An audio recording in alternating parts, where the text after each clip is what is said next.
सच्चे दरबार की जय। श्री दुर्गा सप्तशती का तृतीय अध्याय। ऋषि बोले, महाअसुर चिक्षु ने जब देखा कि यह सेना तो इस प्रकार मारी जा रही है, तब उसे बड़ा क्रोध उत्पन्न हो गया तथा स्वयं ही अंबिका के साथ युद्ध करने चल पड़ा। युद्ध में जाकर उसने देवी जी पर बाणों की इस प्रकार वर्षा की जैसे मेघ सुमेर पर्वत पर जल बरसा रहा हो। तब देवी ने उसके बाणों को खेल खेल में ही काट डाला। फिर बाणों द्वारा उसके सारथी तथा घोड़ों को मार डाला। फिर झटपट उसका धनुष और ऊंचे लहराती ध्वजा काट कर गिरा दी। जब उसका धनुष कट चुका, तब अपने बाणों से उसके अंग भी डाले। जिसका सारथी एवं घोड़े मर चुके थे और धनुष भी कट चुका था, तब वह बिना रथ पैदल ही तलवार ढाल लेकर देवी की ओर दौड़ा। तेज तलवार से सिंह पर जाते ही प्रहार कर दिया। फिर देवी जी की वाम भुजा पर बड़े जोर से प्रहार किया।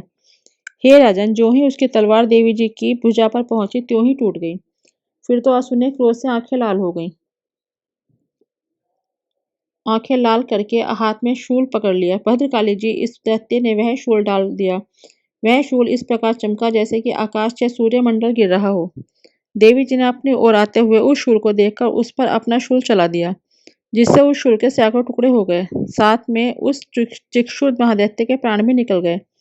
तब महिषासुर का बलवान सेनापति मर गया और देव शत्रु चामर हाथी पर सवार होकर आ पहुंचा। आते ही उसने अंबिका देवी पर प्रहार कर दिया। श्रीदेवी ने हुंकार द्वारा उस तेज हीन कर गिरा दिया। अपनी शक्ति को गिरा हुआ देखकर चामर को बड़ा क्रोध आ गया। उसने शूल का प्रहार कर दिया।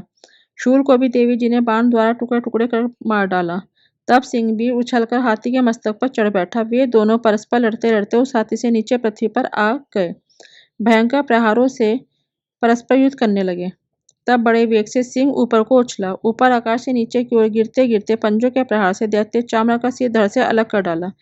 देवी जी ने युद्ध में उद्रग को मार डाला। फिर कराल को भी दांत मुक्का एवं थपेड़ों के प्रहार से मार गिराया।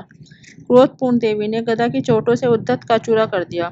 भिंदी पाल शस्त्र द्वारा, वाशकाल बाणों द्वारा अंधक एवं ताम्र को यमधाम भेज दिया। तीनों नेत्रधारणी परमेश्वरी ने उग्रास्त्र, उग्रवीर्य, महाहनु नाम के दैत्यों को त्रिशूल द्वारा मार गिराया। तलवार से विडाल का सिर धड़ से अलग कर दिया। दुर्धर दुर्मुख उन दोनों को बाणों द्वारा यमपुरी पहुंचा दिया। इस प्रकार अपनी सेना का नाश होता देखकर भैंसे का रूप बनाकर महिषासुर उन गणों को डराने लगा। कुछ एक गणों पर अपने थुथनों से प्रहार किया, दूसरे पर खुरों से प्रहार करने लगा। कुछ को वेग द्वारा, दूसरों को सिंहनाद द्वारा घूमने से, अन्यों को श्वास वायु द्वारा पृथ्वी पर गिराया। इस प्रकार गण सेना को गिराकर वह महिष सिंह की ओर झपटा और जो ही सिंह को मारने लगा, तब जगदम्बा को बड़ा क्रोध उत्पन्न हुआ। इधर महापराक्रमी महिष भी क्रोध में पृथ्वी तल को अपने खुरों से खोदने लगा। फिर अपने सिंगों से बड़े बड़े ऊंचे ऊंचे पहाड़ उठाकर फेंकने लगा। साथ में गर्जन करने लगा। वेग के साथ उसके घूमने पर पृथ्वी शुभ्ध होकर फटने लगी। उसने पूंछ से समुद्र पर प्रहार किया, जिससे शुभ्ध होकर समुद्र पृथ्वी को चारों ओर से डुबाने लगा। उसके श्वासों की कठोर वायु से उड़ते हुए सैकड़ों पर्वत आकाश से गिरने लगे। इस प्रकार क्रोधपूर्ण महादैत्य को अपनी ओर आता देखकर चंडिका उसे मारने के लिए क्रोध में आ गई। कुपिता चंडिका ने उसकी ओर पाश फेंका, उसके द्वारा उस दैत्य को बांध दिया। तब तो उस महायुद्ध में बंधे हुए उस दैत्य ने अपना महिष का रूप त्याग दिया, झटपट सिंह के रूप में आ गया। जो ही चंडिका उसका सिर काटने लगी, तब वह तलवार हाथ में लिए हुए पुरुष दिखाई देने लगा।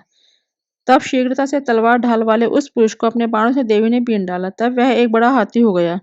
अपनी सूंड से उस महान सिंह को खींचा, फिर गरजने लगा। उसके खींचते समय अपने खड्ग के द्वारा देवी जी ने उसकी सूंड को काट दिया।